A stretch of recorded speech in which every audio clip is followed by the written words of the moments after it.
I got it. All right, everybody.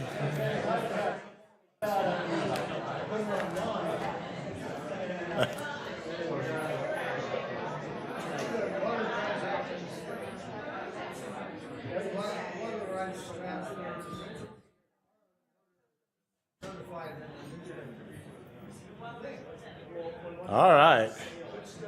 There was a momentary lull there, so I figured I should jump into it. Thanks for coming back. It's always hard to keep people after that last break, but we have a very good panel, our Big Thinkers panel, as we call it around here. Not to put any pressure on anyone, but this is where we expect nothing short of genius, but no pressure. Okay. Okay.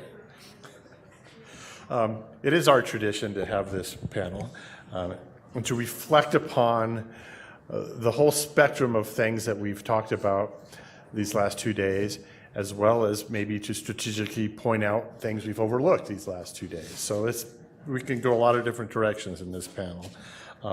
So like the panel that ended yesterday's events, we are going to give each panelist a couple of minutes, however many they want, probably in the 5 to 10 range, to say their piece and reflect on what they think is important, and then we will turn to questions.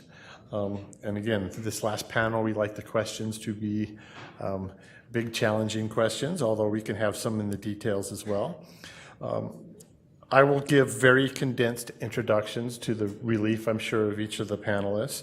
Let me start with Ann Castle, whom most of you know from her time as Assistant Secretary of Interior, Water and Science, who's now a fellow here with the Getches Wilkinson Center. You might want to read her bio, just FYI.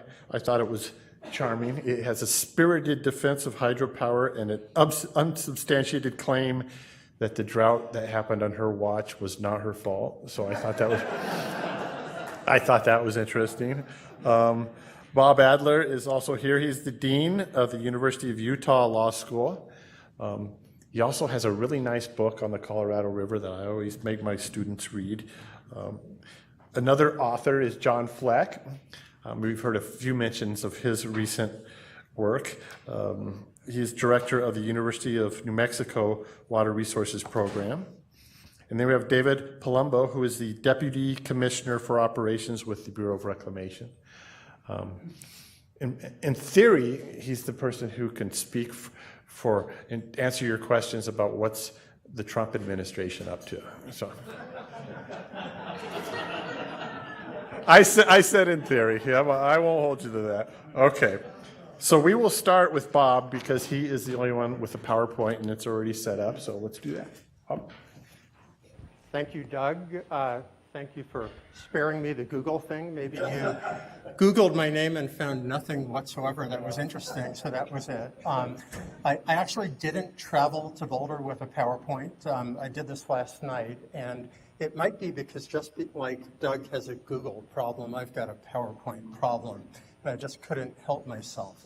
But it's because our marching orders for the panel were to listen to everything in the conference and then to comment on everything we found interesting, which is just an impossible task. It actually has been a phenomenal conference, incredibly informative and a wealth of incredible ideas. So I had like 10 pages of notes and a whole page of nothing but areas on which I wanted to comment. So I actually did the PowerPoint to discipline myself and to try to consolidate my synthesis into one major question, and then a couple of subsidiary questions that flow from that. So my major question is, for what Colorado River future should we be planning? And I think a lot of what various people talked about today suggested that, and suggested two subsidiary questions, one of which is scientific, and one of which is based on values and goals. And so let me start with the scientific question. And I'm going to begin with a cautionary tale coming from a different basin, from the basin I come from, the Great Salt Lake Basin. And it's a cautionary tale about what happens when you plan for the wrong future. when you don't think very carefully about that. So in the mid-1980s, Great Salt Lake flooded. I put flooded in quotes because flooding is an anthropocentric concept in and of itself. What we mean is that the lake expanded beyond where we thought it would go when we built houses on the edge of the water. And so what was the reaction of the state of Utah? It was to plan for this hydrologic anomaly in the future and to build these huge pumps on the west side of Great Salt Lake, which are designed to pump the lake out into the west desert to prevent it from flooding the housing areas on the east side of the lake. And there it has sat for more than 3 decades. It has never been used because we planned for the wrong hydrologic future. In fact, in a paper done by Jack Schmidt's colleague, Wayne Wurzbau and company last year, this is where the lake was relative to those historic banks in 2015. With the snowpack this year, we're hoping for some recovery. We didn't plan at all for the shortages that would result in this incredible exposed lake bed exposure, which has the kinds of air quality impacts and so forth that we talked about in the Salton Sea, or that Michael and others talked about in the Salton Sea yesterday. So what does that mean for the Colorado River basin? So this is the same paper that Brad Udall cited for a different purpose earlier today. Here's my point. It's a point that I made to my colleagues at this Colorado River research group on Wednesday. I'm not quite sure what the reaction was, but we'll see what your reaction is. And it's the distinction between drought and aridification. Are we planning for drought, or are we planning for a period of long-term aridification? And so I don't need to talk about the details of this set of models, but you all know that this is the historic record. Oh, actually, that's the plains in the southwest. This is the historic record using tree ring studies and so forth. And we see these periods of drought and relative wet periods and drought and relative wet periods and so forth. And some droughts are deeper than others and some droughts are longer than others. But by the early 20th century, when we started to learn about drought management planning and water resources management planning, the idea was, well, you can store your way out of droughts, right? If you have enough storage, you store enough water during the wet periods to get your way through the droughts. Is that any longer true under a period of aridification? And so my fundamental point about the future for which we must be planning is that it's not a future that looks like the past. It's a future where the baselines are very different. Now, there will be relative dry and relative wet periods in the future as well, but they'll be from a declining baseline. Does that mean that storage is no longer important? No. Does it mean that that shouldn't be part of our toolbox of planning? Of course not. Does it mean that it might be necessary but not sufficient? I think so. It really underscores the different kinds of tools that we're going to have to be looking at, primarily efficiency. And I'm going to apologize to John Fleck here because this is a point that I know he loves to make and don't want to steal your thunder, and he makes it really well. But the main point is we know how to do this. And there were 1 or 2 other slides earlier today showing what we can do when we make a concerted effort to try to become more efficient. We can see that Arizona was moving to, and this is from the ADWR Drought Management Plan and Climate Adaptation Plan from a few years ago. From the 50s to 1980, Arizona was on its way to a highly unsustainable water future, but it has managed to bring its water use down steadily at the same time that population has increased, and this is gross domestic income. So they haven't sacrificed either population growth or income, economic welfare in order to bring their water use down. Now, having said that, at some point, and this is a point that I don't think anyone has raised in the last 2 days, at some point, growth is going to overwhelm our efforts for efficiency, and that's a point that I'm going to get back to when I talk about the second set of questions, which is the value set of questions. So what values and goals should we be planning for in terms of the future of the Colorado River Basin in both countries? Question number one is human versus environmental water needs. Various speakers talked about that to some degree or another. And I don't want to pick on anyone in particular, but some of the talks yesterday that frankly disturbed me a little bit was the notion that in accommodating future drought, future aridity, future water shortages, what we need to worry about is compact allocations, those fixed legal entitlements to which people think they are entitled. And that's well and good. It's a good thing for us to try to meet our commitments and to make sure that various users aren't cut off, especially where the water uses are important to grow food that we all benefit from and to support our cities. But it's only one part of the equation. So that notion that we have to meet the current allotments when there aren't very clear fixed allotments for the environment is only part of the equation. So again, for what future do we need to plan? It has to be the existing human water users and the realistic environmental needs for the river throughout the river corridor, and that's something that we have only poked at over the years but haven't really done. Second, and again, this goes back to this notion that we're going to overwhelm any savings and storage with growth if we don't pay attention to this. For how many people in the basin? Now, I know it's economic heresy in Western economics to question growth, but what is the carrying capacity of the Colorado River Basin from a hydrologic perspective?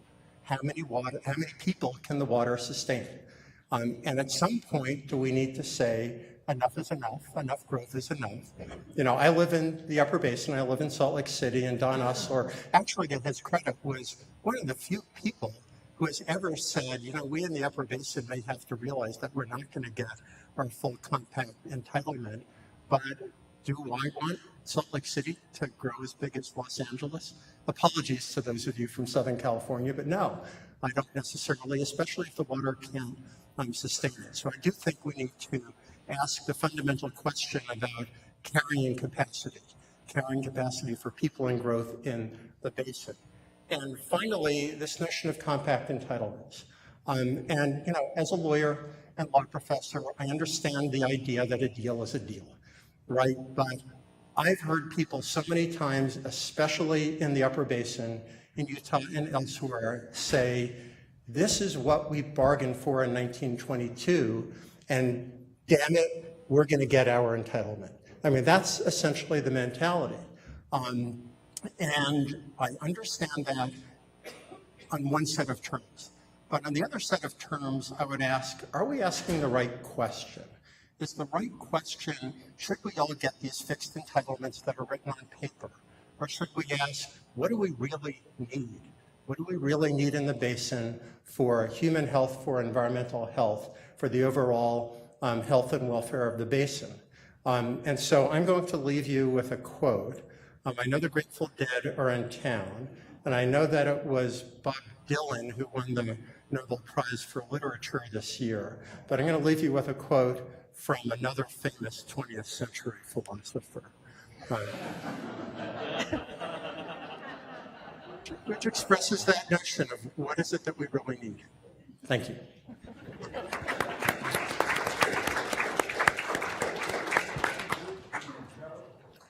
Very nice. I like the quote. Well, thank you all for sticking with us. Since we're the last panel of the day, I want to take the opportunity to just thank Doug and the Getchis Wilkinson Center. I don't see Alice Madden in the room. She was here earlier. She's the executive director of the Getchis Wilkinson Center, but this has not only been a wonderful gathering of colleagues and friends. This is everybody who's got things to say about what's going on in the Colorado River Basin. It's an incredible group of people. I feel just great to be a part of this, and I want to thank Doug and hope you'll join with me, and thank you, Doug.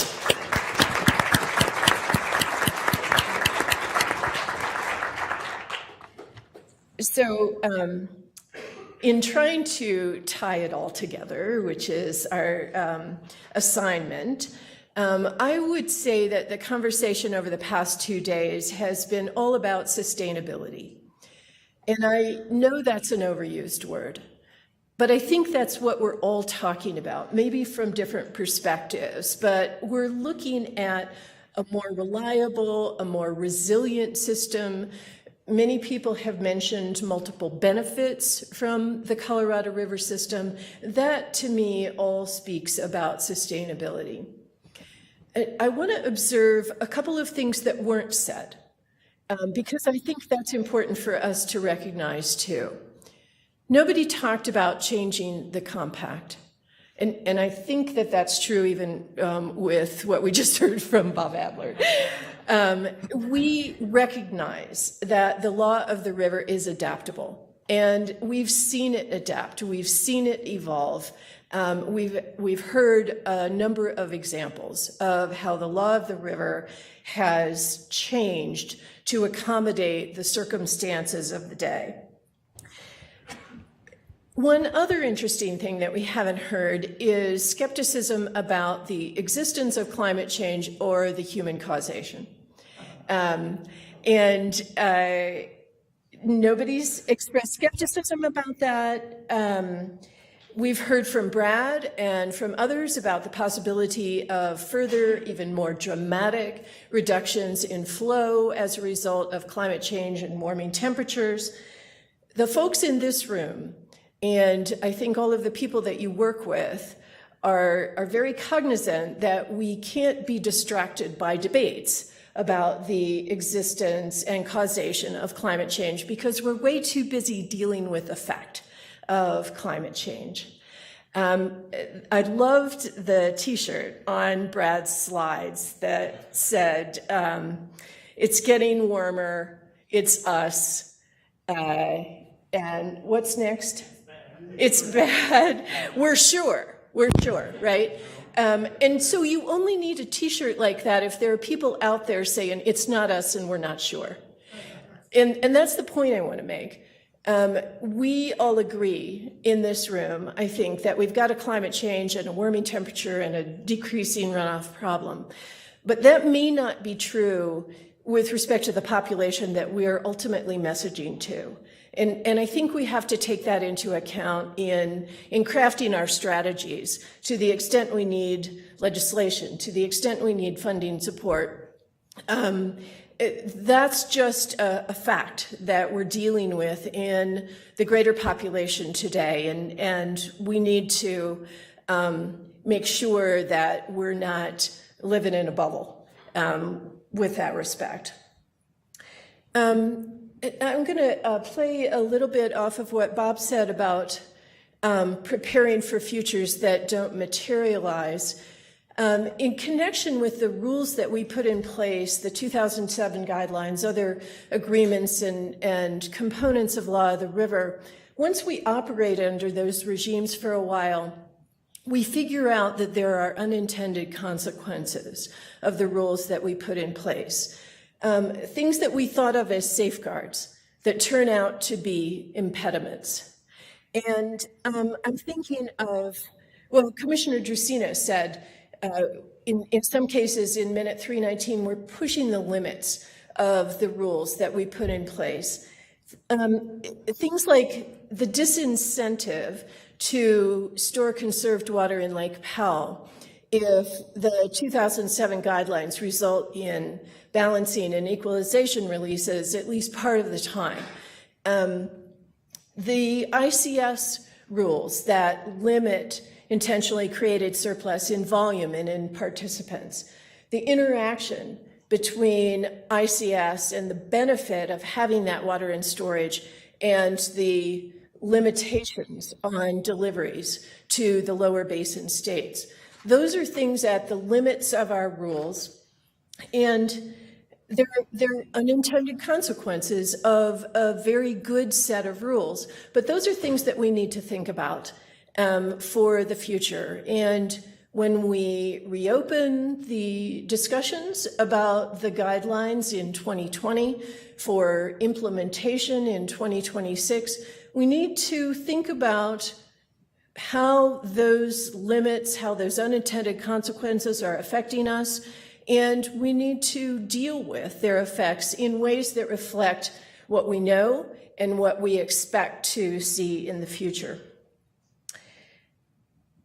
We need to create those next set of rules in ways, obviously, that contribute to the overall benefit of the basin, and that's really been another major theme of this conference. How can we best create overall benefit to the basin? In the past, when demand was lower and flows were better, there was more room to jockey around for individual advantage.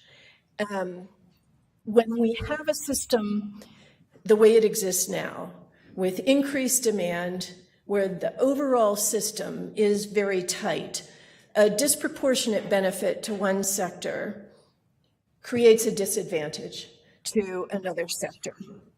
And the water leaders in this basin are way too smart not to recognize that when it's happening, and they're going to block any kind of individual advantage move, and they're probably going to get pissed off about it.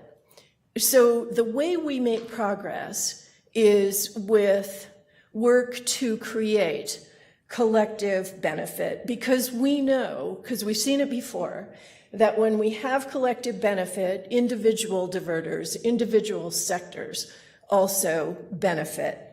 We've seen it in the 2007 guidelines. We've seen it in Minute 319. I thought it was interesting yesterday when Allison Harvey-Turner said that that kind of mutual agreement, collective benefit in this basin is recognized, and it's not occurring in other basins. And that's one of the things that makes this a good place for targeted philanthropic investment. That's a real success story, and sort of independent verification of, I think, what we all feel pretty good about in terms of our success in working together for collective benefit. The DCP discussions, both in the upper and lower basin, recognize that there are gains and efficiencies that can be attained in reduction of risk that can be attained in the system. Darrell Vigil talked about this too, that there's room for additional overall benefit.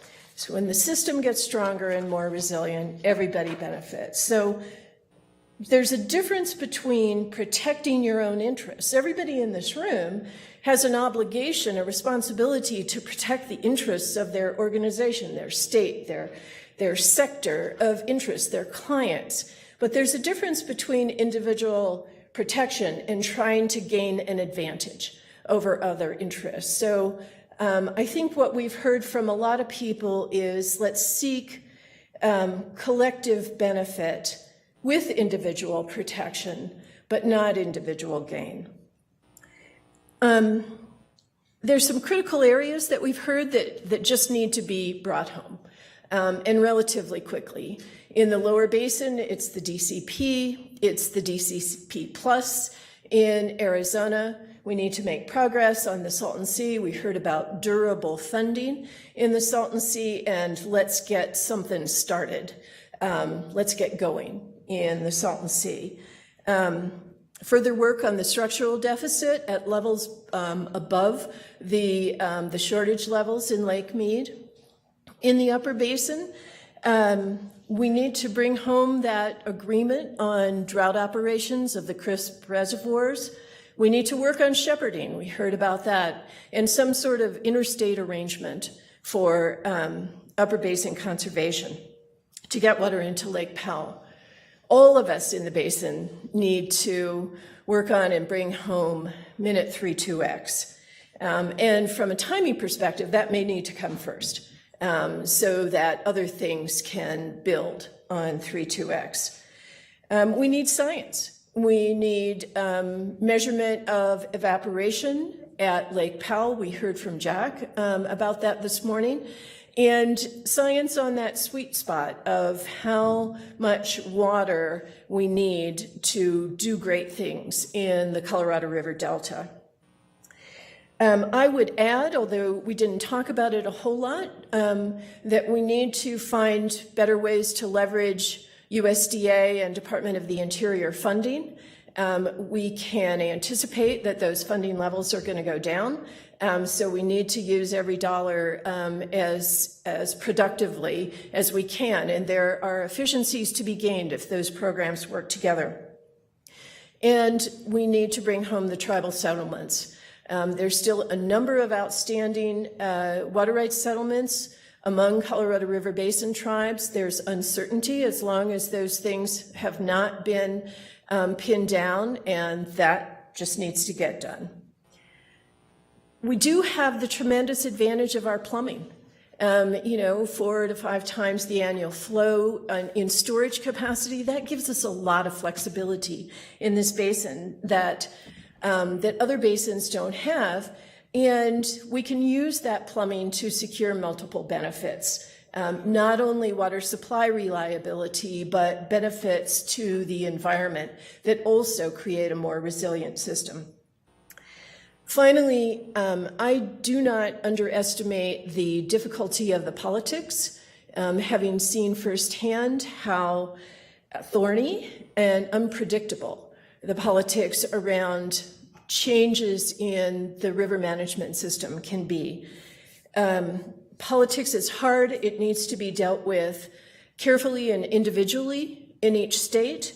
But I think we need to be relentless in educating our legislators, educating our constituents about the overall benefits to the system and the relatively hard things that need to be done in order to achieve that sustainability in the long run. So because we're having this tradition of ending with quotes, and we've had numerous immortals and prestigious personalities, Confucius, John Wesley Powell, John Fleck, Mick Jagger. I'm going to end with a quote from Dr. Seuss in the Lorax. Unless someone like you cares a whole awful lot, nothing is going to get better. It's not.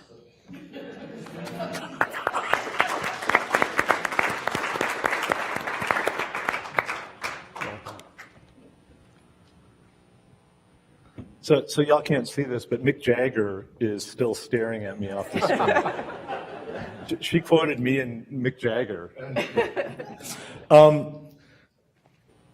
I would like to also thank Doug, but I would like to thank him in the context of what I believe this event is and where this event fits into what I think is important about what's happening in the Colorado River Basin now, what has gone on in the period that I have been paying attention to it over the last decade. From a career in journalism, I have landed in academia, rather by accident.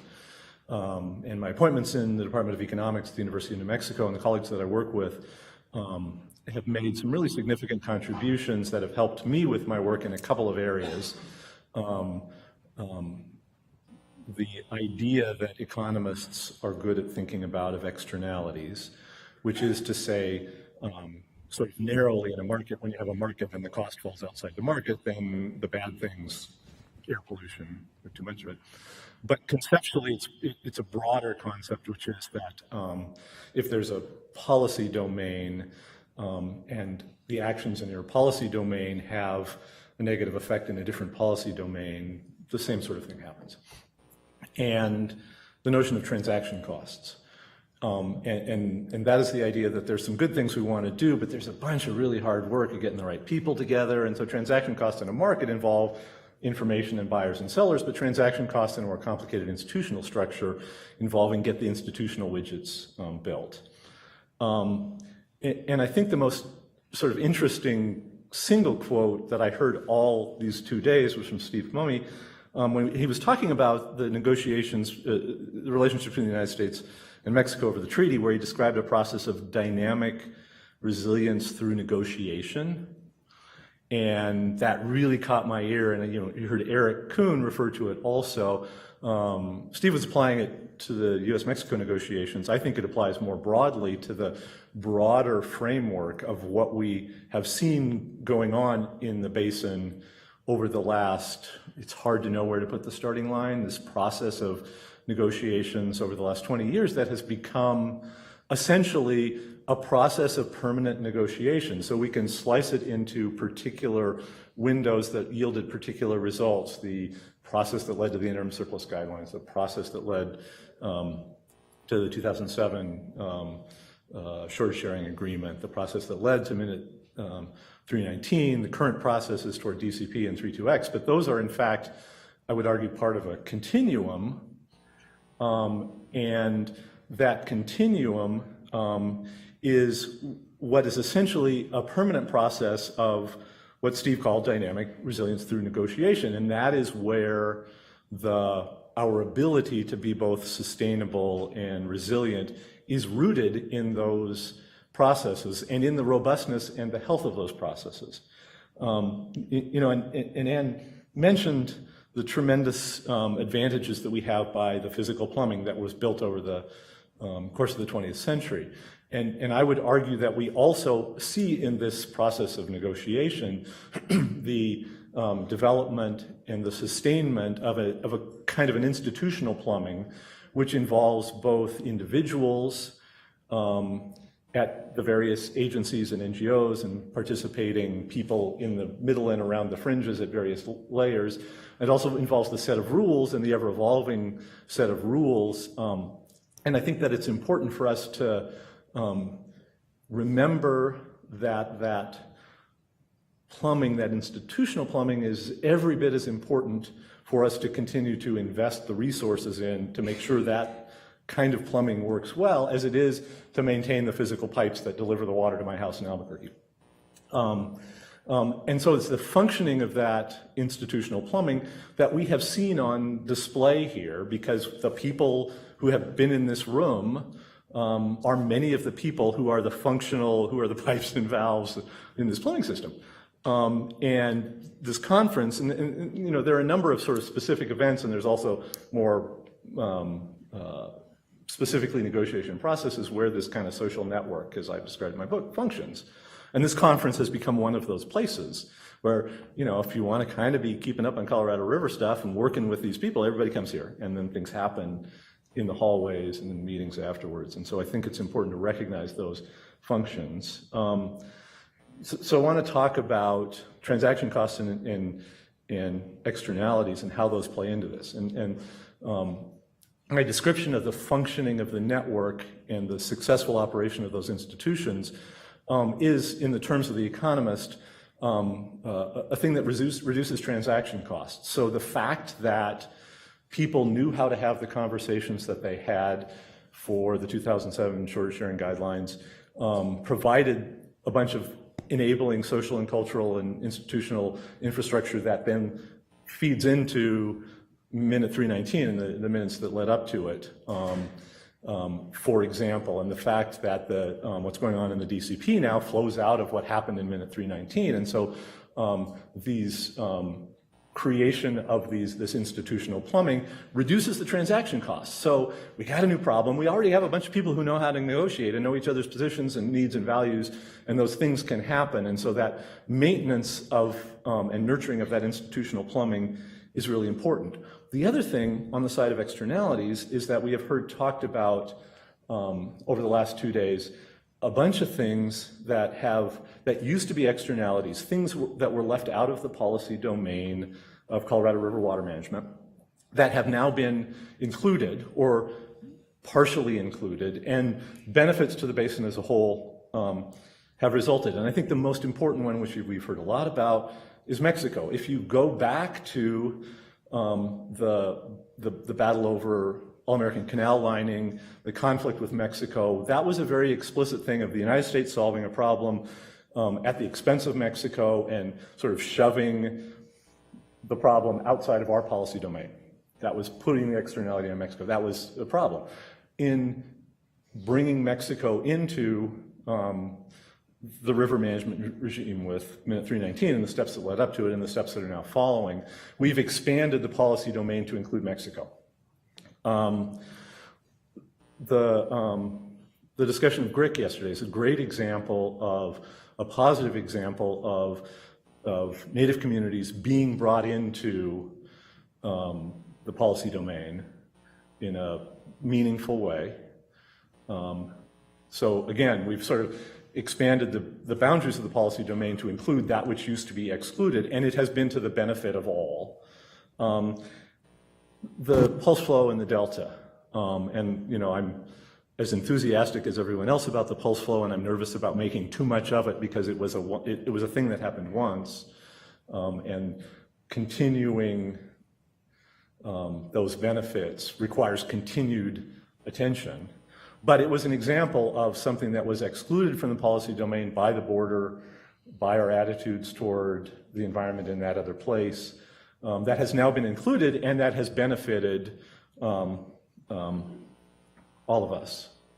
But I think it's really important as we move forward to think about those things which remain excluded, and most obvious, you know, clearly from yesterday's discussions, is the Salton Sea. You know, and when I was working on my book, I would joke with Mike that I kept trying to leave the Salton Sea out of my book. I kept trying to do the same thing, and I couldn't, right? It's too important. But we've continued to leave the Salton Sea outside of the policy domain, and there's a bunch of people, you know, Kevin and the folks at Imperial, trying to make us understand that we're taking actions in the rest of the basin that are having an effect on the Salton Sea. And one of the problems currently is that this is, to the extent that it is viewed as a problem at all, it's often viewed in the rest of the basin as a California problem. And so the rest of us in the other 6 states have kind of said, it's California's. And I think we need to recognize that it is all of our problem, and it's incumbent on all of us in the rest of the basin to, I don't know how politics works, Ann can probably explain this to us, but to put the kind of pressure on California that in order to give California to act on that. I worry that the Delta may be pushed back out of the policy domain, that the difficulties in the next steps with Mexico may leave that set of values out. I hope that I am wrong on that. You heard Daryl talk today about the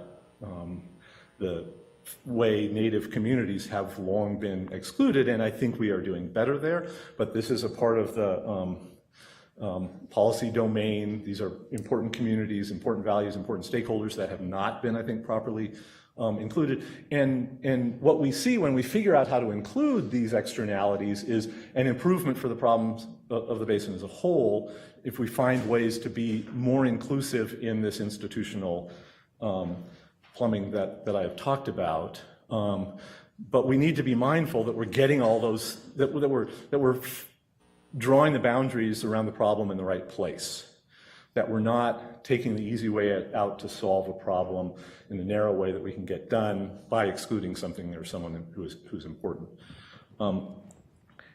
And this becomes incredibly important when we try to incorporate what Brad talked about. And it's been kind of comical in the last year because myself and either Brad or Jonathan Overpeck often end up on as speakers at the same conference, and I'm all optimistic. I'm the cheery guy, you know. We're figuring out how to solve a problem. We're getting it. We're making progress. And then, you know, Peck or Brad will speak, and I'm like, oh God, I don't see how we do that. There's some technical issues associated with how we approach the problem of incorporating the sort of inherent, the fundamental and irreducible uncertainty of the climate change projections, which is to say, we know the direction clearly. We're getting the sign right. We know it's going down. We know there's some change in the shape of the variability, but there's sort of an irreducible uncertainty on the science. They can't tell us exactly how far down, how much, over what time frames, what effect that has on the timescales of the variability. So we have this sort of fundamental uncertainty that's a real challenge in incorporating the science into the decision frameworks that we have, except we know we need to do it somehow, and folks working in the basin know it needs to be done somehow. And so I think what this comes back to is the institutions, and what the dynamic resilience through negotiation suggests is that we have that institutional plumbing, that negotiation framework, that ongoing process of permanent negotiation of our changing relationship with this changing water source has to be incredibly robust because it faces increasing challenges because of climate change that just makes the stuff we have to do much, much harder and coming at us potentially much, much more quickly. So I'll leave it at that.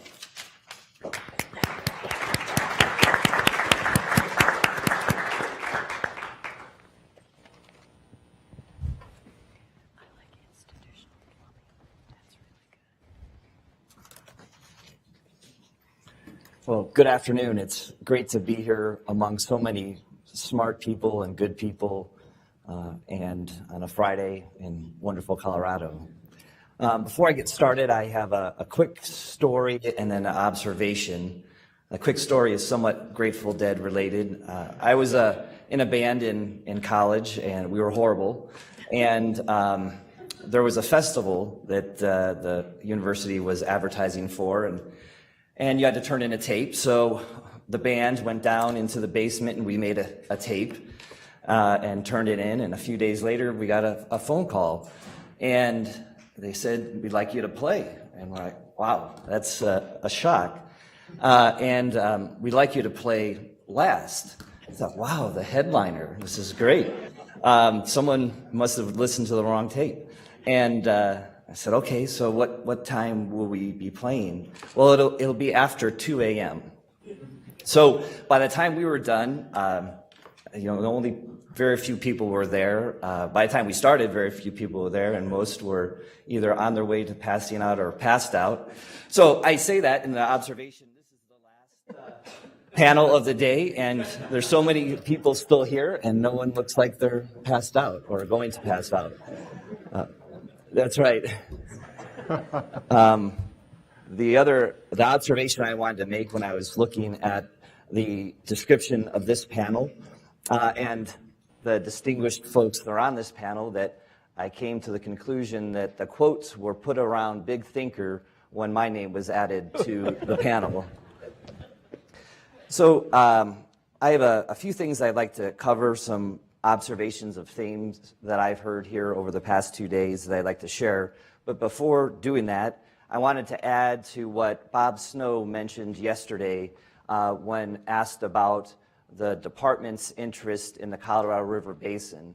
And I can tell you that Secretary Zinke is very interested in the Colorado River Basin, drought, infrastructure. Shout out to the Walton Foundation for the critical infrastructure document that you all published. It's very well done.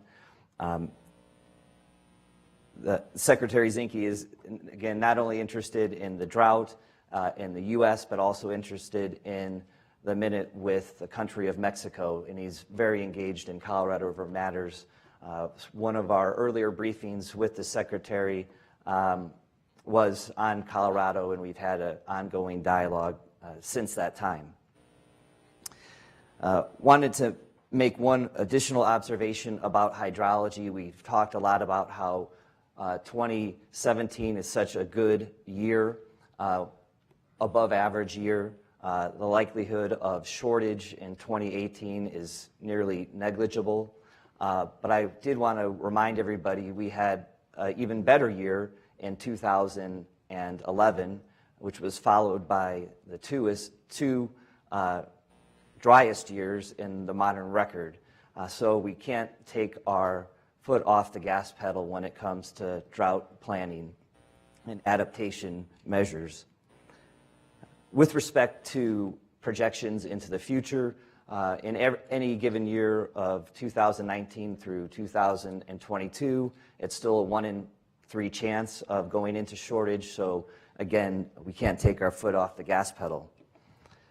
With respect to themes, I wrote down 4 themes here that I think that I observed very strongly and very poignantly that you all articulated over the past 2 days. And 1 is relationships, 2 is interdependencies, 3 is consequences, and 4 is springboards. With respect to relationships, we all know that's how things get done. And I believe very strongly that in the Colorado River Basin, we have special relationships. And in reclamation, we often point to the Colorado River Basin relationships and the way things get done here as a model. So I applaud you all on that. It's relationships with states, with country of Mexico, with districts, with tribes, with NGOs, with stakeholder interests, and with scientists. So those relationships are critical, and I heard a lot of good things about those over the past 2 days. The second theme is interdependencies, and I don't just mean kind of the hardwired interdependencies on several of the agreements we're talking about, that is DCP plus being needed before DCP, and the domestic agreements needed before international agreements. Certainly those interdependencies are there, but the interdependencies that I really wanted to focus on is that all of the relationships of all the activities, there isn't, we heard this many times, one silver bullet, and that's for sure. We need DCP in the upper basin. We need it in the lower basin. We need 3-2X. We need those domestic agreements. We need system conservation to continue. We need all of those things, and they're all interdependent. Consequences. We know if we get into a shortage situation, it could start a spiral that will be very difficult to get out.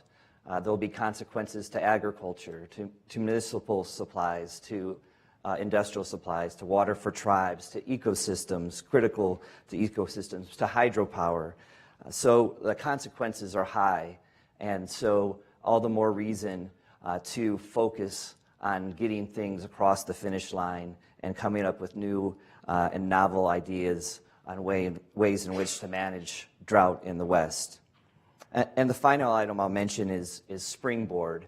I think the springboard or bridge to the future here is going to look at these agreements that we're trying to get finished now.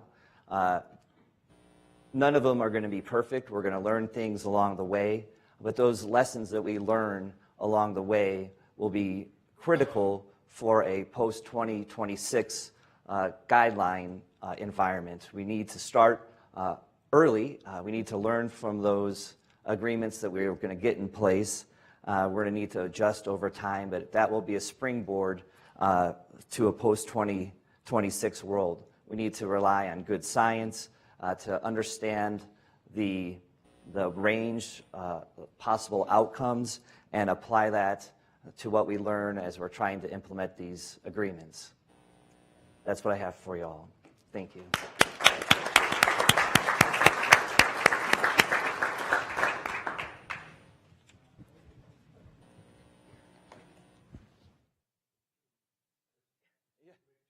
Staring you in the face when you're up here. That was wonderful. I really enjoyed all those remarks. And as promised, let's do some questions from the audience. Sean, do you have the mic back there? You do. Is there anyone near you with a hand up? I can't see that. Are you kidding me? Yeah, Ramsey's got a question. We've talked a little bit about the recent infrastructure report that the Walton Foundation funded and how that plays into it's Colorado River oriented. Maybe could you talk a little bit more about factors that led to choices in identifying those different kinds of infrastructure projects? What is it that kind of makes something like that have a priority? Because there are, as we know, from reclamation, and David could probably speak to this. There's billions of dollars of needs throughout reclamation projects. So I'd be interested in knowing a little bit more about that since it's fresh on your minds. Probably I'm looking at Anne as she nods her head. Yeah, so Ramsey is asking about the infrastructure report. There are copies on the table outside. I'm not sure if they're still there. It's a report that describes representative infrastructure projects throughout the basin. And I emphasize representative because, as you said, Ramsey, there are a number of projects that could have been highlighted. I think the goal of choosing the projects that were identified was looking at multiple benefits. Again, we've heard about that a lot over the past 2 days. Looking at projects that had multiple funding sources. So these are public-private partnership opportunities, grassroots support, multiple partners, so trying to find that sweet spot of infrastructure projects, as well as get a mix of upper and lower basin, tribal, environmental, recycling, so there were a number of different factors that I think went into that selection. But the idea is to the extent that there's going to be an infrastructure initiative coming from the administration or from Congress, that we wanted to have on the table to start that discussion, good infrastructure projects in this basin where the projects are ready for investment and they can make a difference. I invite Dave to talk about several of those because there are a number of reclamation projects that are highlighted. Oh, thanks. And again, thanks to Walton Foundation for putting that out and all the work that went into identifying the projects, describing them, putting together some key factors. So infrastructure, as Tom Eisman indicated under the Natural Resource Investment Center, and starting to look at P3s and bringing in some thinkers about how infrastructure could be attractive to outside investment, really started getting us thinking about many of the projects that are identified in the publication. We also just recently had an investor day following on what the Natural Resource Investment Center started, is to look at P3 opportunities, public-private partnerships, or sometimes there's things called P4 opportunities, public-private partnerships. And we highlighted several of the projects that were identified in the Walton document to be representative type projects of what might be out there. Several of them are large dollars in terms of magnitude. We felt that private investment would be interested in those large dollars and not just very, very small projects. Although small projects are equally as important, and we're looking at ways in which to bundle several small like projects that might make sense for an outside investor to look into. Many of the projects we selected are related to the drought, frankly. I think many of the projects that Walton selected, the Minute 242 well field, the Yuma desalting plant, storage projects, are related to changing hydrology, drought conditions, climate change, ways in which to address that. So that's, I think, another good sampling of projects and why they showed up in your document and projects that we're trying to highlight as well.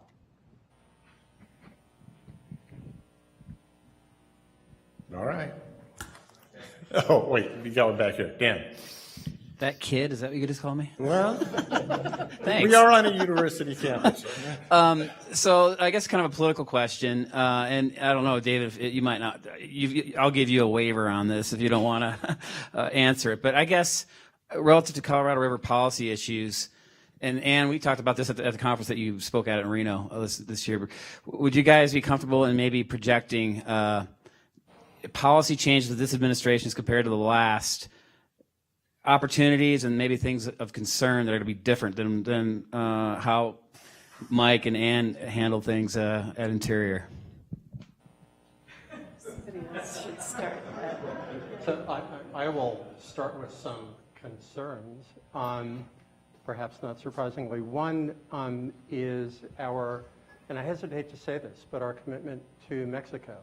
I mean, I think we heard some very encouraging words yesterday that both countries have depoliticized the river issues, that is to try to separate them from immigration policy and drug policy and all the other issues that plague relations between the United States and Mexico. And I certainly hope that policy is maintained.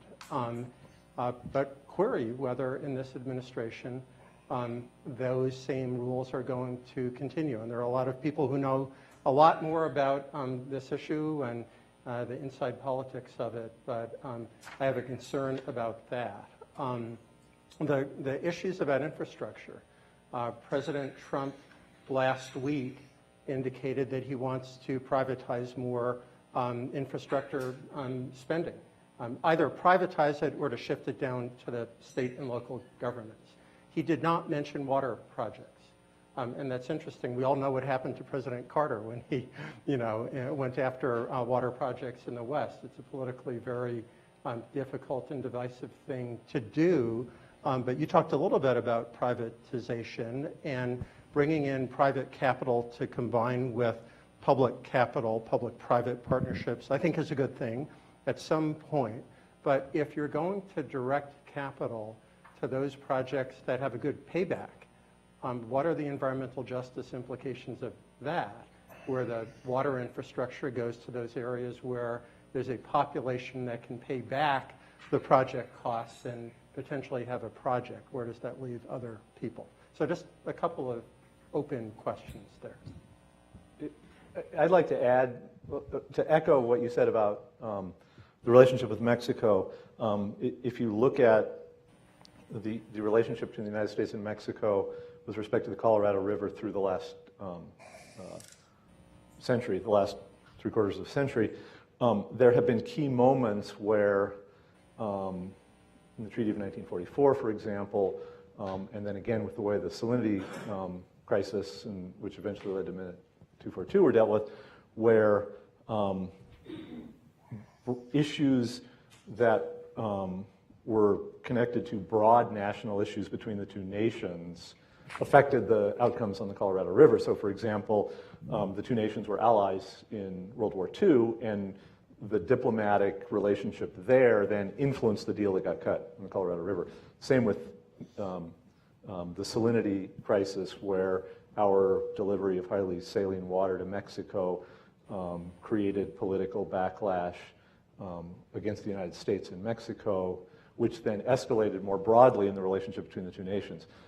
And so what's worked well with Minute 319 and the steps that led up to it is a process that was framed around the river and the river management itself. And the risk now is that the clash between the two nations over a bunch of other issues risks at the high level of yammering spilling over into Colorado River issues, and I think that's an important one. I think one of the other interesting questions is the extent to which the changing federal approach to Endangered Species Act might affect those areas on the Colorado River where ESA compliance is a part of how we manage the river. It's not clear to me how that would play out, because much of what we do in the Colorado River on environmental flows is rooted more broadly in this, this broad process of river management for these broader environmental benefits. So it's not clear to me that it has the same potential as, what we might see around the Delta smelt in the Sacramento-San Joaquin Delta or salmon. But again, there's the potential for change at the federal level in the federal government's approach to Endangered Species Act compliance that could then affect water management. And I would say there definitely is opportunity as a result of the president's focus on aging infrastructure and infrastructure in general in the country. Some of the statements that the president has made that come out of the White House recognize that we've got this sort of backbone infrastructure in the country that is aging and needs investment. Oroville Dam is a perfect example of that. So, you know, I think policy-wise, we have opportunity. How that will play out in practice, I think Bob is raising some good points about that. If the infrastructure initiative is very heavily dependent on private investment, water's problematic for that because of pricing and just the way we feel about privatization of our water supplies. We don't like it. And so I think that direct federal investment is what we'd be looking for more in this basin. In terms of concerns, I think the president's budget is a concern in the reductions to programs that this basin and western basins in general benefit from, like EQIP, like WaterSmart.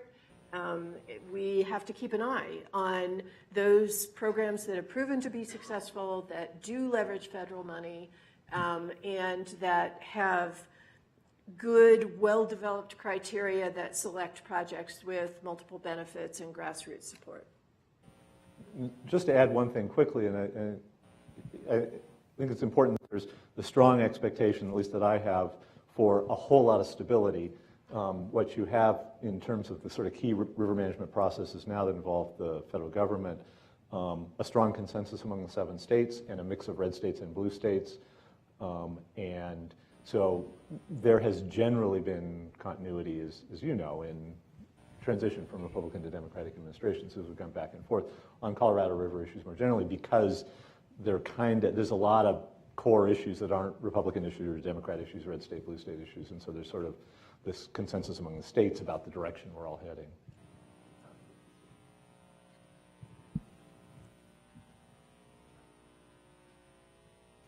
I did promise you. Okay.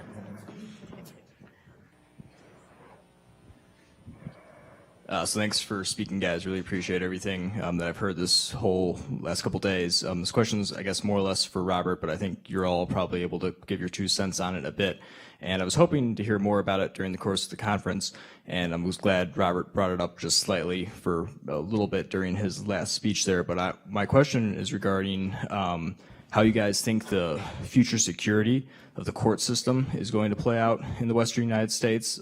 Yesterday, some people brought up, like, the changes that happened in Australia, and I think we all realize that security and, like, consistency in the court system is quite important for the market to be able to operate.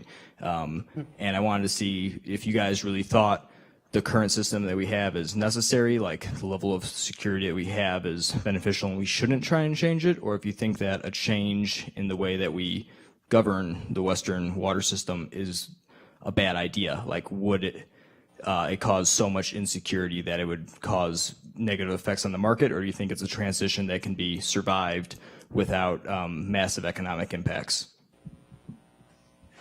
So I'm trying to interpret your question. When you say security of the court system, do you mean the stability of the legal process and the legal system in the United States generally and the states in the West? Because that's one of the great strengths of this country, is the independence of the judiciary, the fact that people can rely on an objective judicial branch and to accept the results of the judicial process, win or lose. As you know, water law is a mixture, a complex mixture of federal and state law.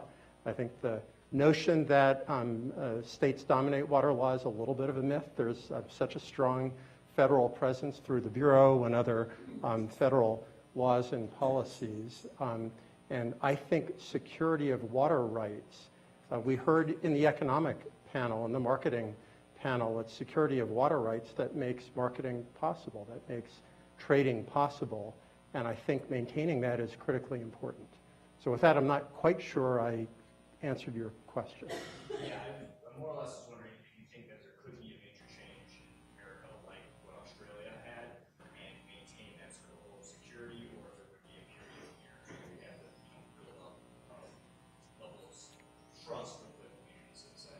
Very good, very complicated question. There's this little thing called the 5th and 14th Amendment and the takings provisions, and the fact that water rights have property components, even though water generally, broadly speaking, is owned by or held in trust for the public. Courts have conferred certain aspects of property rights on water, and there are some very good aspects of that and some problematic aspects of that. I don't think it would be simple. I think Larry said this yesterday, if I'm not mistaken, that it's not all that easy to just take the Australian model and move it to the United States because of how we've treated water rights. I told Ann that I might ask a question or two, and I had a list of about 10 things that's been scribbled all over, and over the course of the 2 days, I think all of them have been addressed to some degree, except one, and unfortunately it's the one that's most difficult, I think, to articulate, but I will try. So it might be I might not phrase this in the form of a question, but it will be something to react to. And that is this notion that much of what we've been talking about is this struggle in the lower basin to live within the amount of water that they can reliably expect being released downstream to them. And there's reasons for optimism that great progress is being made there. I mean, the first challenge was to get California, weaned off of surpluses and down to 4.4, and we accomplished that. And California, to their credit, did that very quickly when the time came to do that. The second challenge then, and we thought that would solve problems for a couple decades, and it really did not. Then the second challenge that we all came to appreciate was this structural deficit in the lower basin, where the lower basin on a systematic recurring basis is using more water than is you could expect to get from the upper basin, making its minimum compact release downstream. And through things like DCP, we can say, you can see progress toward making a real dent and toward eliminating the structural deficit. And so you see this progress in the lower basin toward getting to this point where the lower basin is living within what the amount of consumption where that it has to live within. And it strikes me that that's the easy part. It strikes me that the lower basin knows what that number is. They know what the minimum compact mandated flow downstream is. They know what that number is, and it's a good number. It's a number that they negotiated in the compact. And yes, it's tough to get there, but they know what the target is. It's a pretty reasonable target. They've made big steps toward getting there. We'll pivot your thinking to the upper basin. The upper basin really doesn't know what that number is for the upper basin. What is the amount of water the upper basin can use on an annual basis without getting into any sort of catastrophe? They know it's not 7.5. I mean, they gave up that dream 50 years ago. So what is that number? Well, we don't know. And part of the reason we don't know is that even though growth in consumption in the upper basin is pretty flat, as Eric Kuhn talked about yesterday, the way the compact works, any big fluctuations in inflows, climate-related fluctuation in inflows, really hits the upper basin more than the lower basin. I mean, the lower basin, because of this compact delivery obligation, has a lot of that craziness ironed out for them. The upper basin doesn't know, can't possibly know how much it's going to have on a regular basis to live within. And so the only way the upper basin knows that it's gotten to a point where it's using too much water is we're at a compact call. And we've talked about ways to manage compact calls, to eliminate, to reduce the pain of a compact call, that sort of thing. But that's cleaning up the mess after it's happened. How does the upper basin develop a program by which consumption is at a level, consistently at a level that they know is going to be reliable and sustainable when they don't know what the number is? They can guess at the number, but climate changes in climate can change that number very quickly. And whatever that number is, it's way below what they negotiated for. And Bob, you made this point, and I hear this all the time. People want what they were promised in 1922.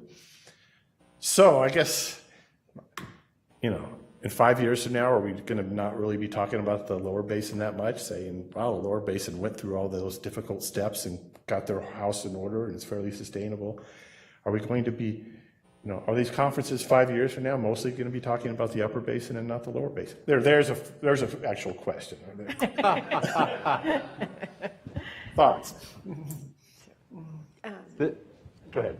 You go. Well, let me just first question one premise. Okay. And that is that the DCP writ large solves the structural deficit problem in the lower basin. But it's a step in that direction. Absolutely, and it's a really difficult and important step in that direction, but it's all of the reductions in deliveries through the DCP Plus, start at low levels in Lake Mead. So at higher levels in Lake Mead, we don't have a solution to the structural deficit. And so that's just, we're talking about incremental progress. We heard that phrase a number of times yesterday, but I just wanted to put that on the table. Yeah. With respect to the upper basin, I would say through the leadership of Eric Kuhn in the River District and the Southwest District in Colorado, they're working on trying to quantify exactly what you're talking about through a risk study that looks at anticipated flows under climate change scenarios and the anticipated uses under current population projections and demand levels, crunches that all together and comes up with what happens in Lake Powell. And there are obviously a number of uncertainties, future usage. We saw how municipal use is changing. Future flows obviously have margins of error associated with them, but it's the best we can do. And they're also looking at, okay, so how does that impact Lake Powell? How do we protect certain levels in Lake Powell above the power intakes so that the upper basin can continue to generate hydropower, but also meet its delivery obligations to the lower basin? And that's what we need to do. And that scientific study is probably going to tell us that in order to reduce the risk of a compact call to a manageable level, or reduce the risk that will go below the power pool, we need to do some proactive conservation in Lake Powell. And we need to do it most years. What the level of that is and what the triggers are, that's all subject to policy, as is what level you want to maintain and how great a risk are you willing to take. So there are a number of factors there which will be decided politically, and that's appropriate. But I think that we need to be following that process in order to deal with exactly the dilemma that you're posing. But John has ideas on this too. Yeah, so this is actually a thing that I worry about a great deal, and I'm working with Eric on the risk study, and the risk study is, I think, a piece of a broader process. And Amy talked about drought operations, which is a key piece of this. I think the hope with the risk study is that it will better inform decisions that have to be made about what that demand management might need to look like in terms of volumes of water. I still don't think, I think Evelyn's talk about shepherding really illustrates some of the difficulties of the execution of demand management and in this complicated system, because this sort of fundamental difference between the lower basin and the upper basin is that in the lower basin, you are managing from a point of release, which is Lake Mead. And the diversion points then are relatively few in number from Lake Mead. In the upper basin, you have a gazillion little water uses along a tributary system as it flows down, and so so the basic problem of sort of managing that, if that were something we could manage, and figuring out who uses what water and how we might reduce uses in various places to get more water to Lake Powell, is much more complicated than managing when everything's released and you have a water master managing the math of the releases.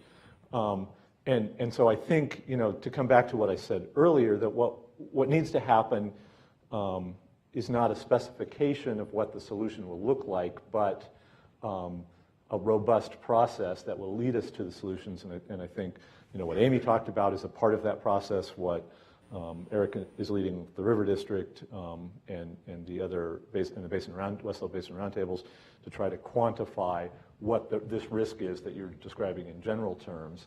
And that is part of a process that will then plug into this magic social capital institutional plumbing that I love to talk about in ways that I'm not sure how it works.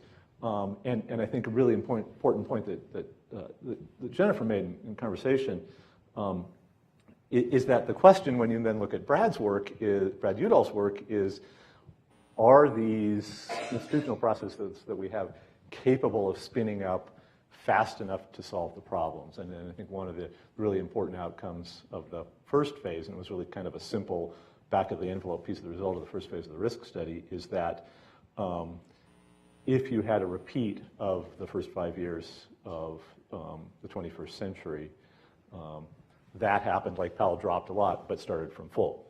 If we repeated that now, the bottom would drop out of Lake Powell in a way that I think concerns a lot of us, because it could get ahead of our institutional capacity to respond with the kind of water use reductions that we need to do. David or Bobby? So I guess my comment is that you're absolutely right, but We should stop right there. I've said that before. Oh, okay. Doug is absolutely right. Jennifer Gimbel's still here. I wanted her to hear that. But it's been there since 1922. It's been there all along. I mean, this is part of the grand bargain in the compact, right? The lower basin gave up its right to assert interstate prior appropriation doctrine, interstate seniority, in return for that assured supply.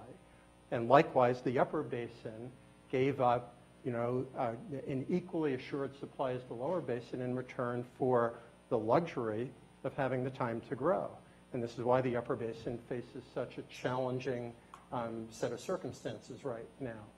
I will say that pressure can be a good thing, right? So, traffic engineers and economists will say that congestion is actually a good thing, right? Actually, Bonnie said it earlier today, because it forces people to, switch to transit, or to commute on the shoulder and not on the peak periods, and to spread peaks and so forth.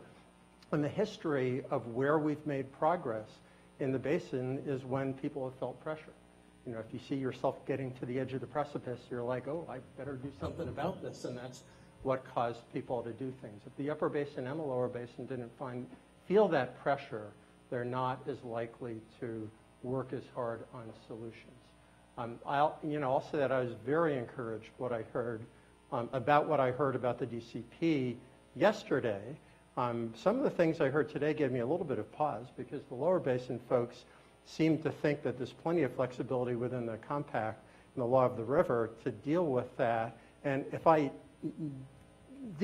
understood you correctly, Amy, I think you said that the upper basin has some reservations about whether or not that's true, and that's actually a significant difference. You kind of slipped it in at the end, but it's actually a very important point. And so I'm optimistic on one hand, but it strikes me that legal framework difference has to be resolved.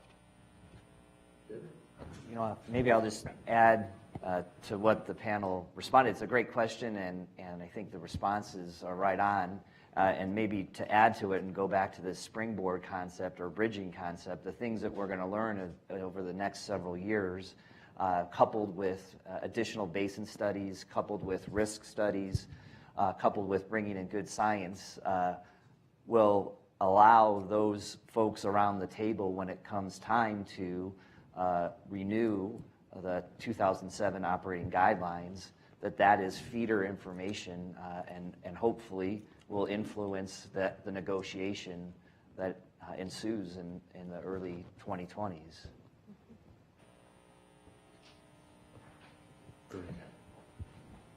Question? Or are you guys just tired? Up on the right there. Oh, I have a simple, quick question. I've always wondered about this. What percentage of our demand is related to the production of meat alfalfa? Can I point to Mike and ask that question? Didn't you try to answer that question in your report? Because what I would do is go look up Mike's report, but I don't have it on my phone. If I remember, this was years ago, there was something like 25% of the consumptive use of base was for alfalfa. But a lot of the alfalfa is dairy. It's not meat production. So the meat production is often pasture rather than specific alfalfa production. So a lot of that is temporary use, summer use. I couldn't give you a specific number, but it's not a large fraction of our use. okay. John, do you know what it is? Okay. You guys look tired. Are you, or I'm just looking at you through tired eyes? Maybe it's a little both. All right, let's wrap it up there. Let's thank our panel.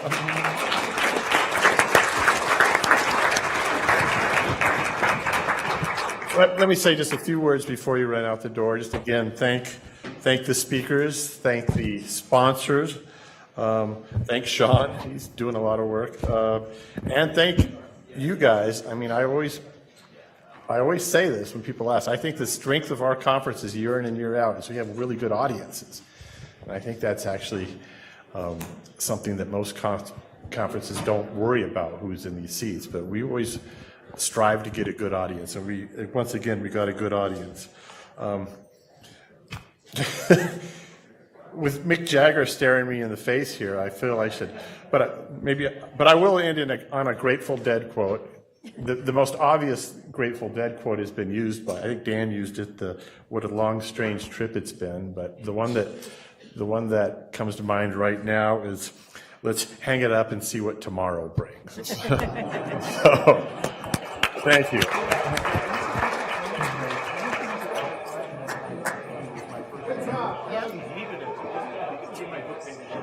Is that right? Okay, I'd forgotten it. I like it too. I think it's great. Yeah, yeah. Right. Yeah, I agree.